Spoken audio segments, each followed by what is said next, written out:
Hi, my name is Ariane. For 16 years, I was married to a good man. Not perfect, no one is, but steady, loyal, present. We built a life brick by brick. 2 kids, a home full of noise and routines, birthdays that blurred into holidays, arguments that ended in silence and eventually in forgiveness. Somewhere along the way, I stopped seeing the weight of what we had built and started focusing on what felt missing. The truth is, our marriage didn't collapse overnight.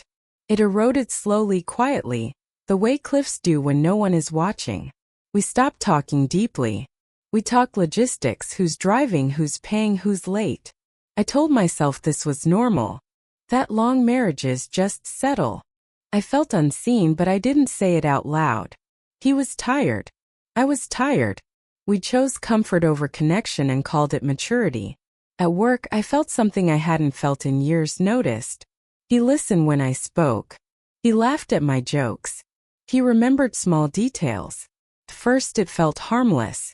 We were just co-workers. Then just co-workers turned into long lunches. Then inside jokes. Then texts that I deleted before I got home. I became an expert at excuses. Late meetings.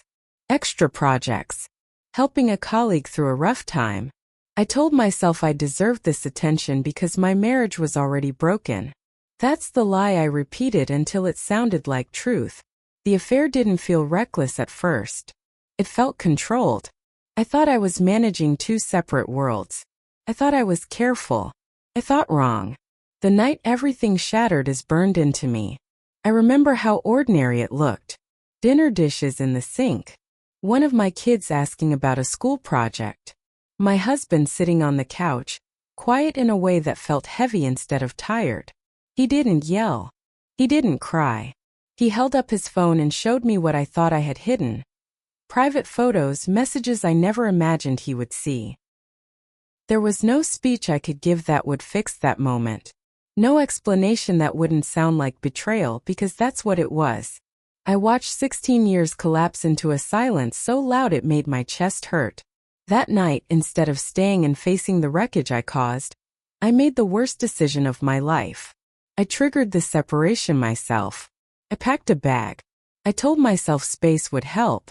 That clarity would come. The truth is, I was running toward the one place where I didn't have to face the eyes of my children or the devastation on my husband's face. I moved in with my lover within days. I told myself it was love, that it had been meant to be. I needed that story to survive what I'd done. Then reality arrived. I found out by accident that he was married. Not separated. Not in the past. Married. His wife lived in another state. 2 years of lies collapsed in a single conversation.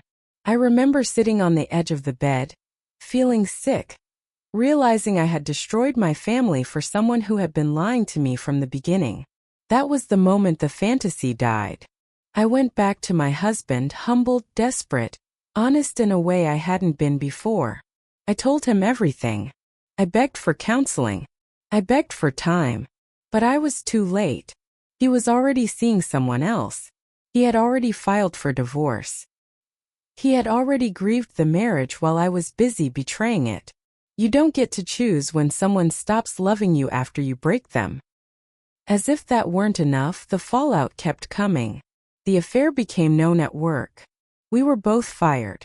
The same job that had been the backdrop to my escape became another thing I lost because of my choices.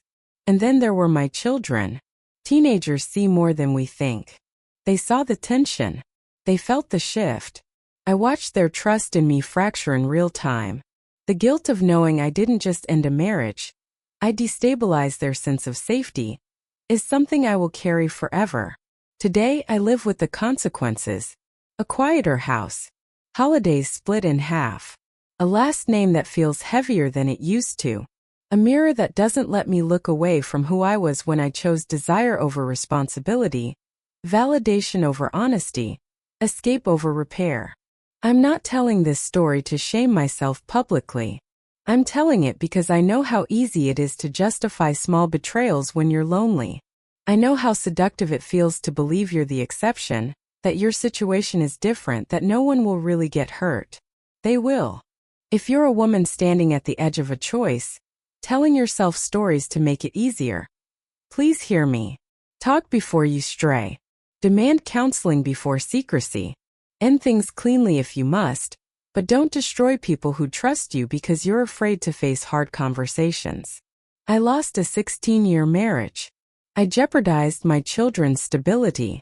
I burned my career. And the man I thought I was choosing turned out to be a lie. Some lessons cost everything. I'm living proof.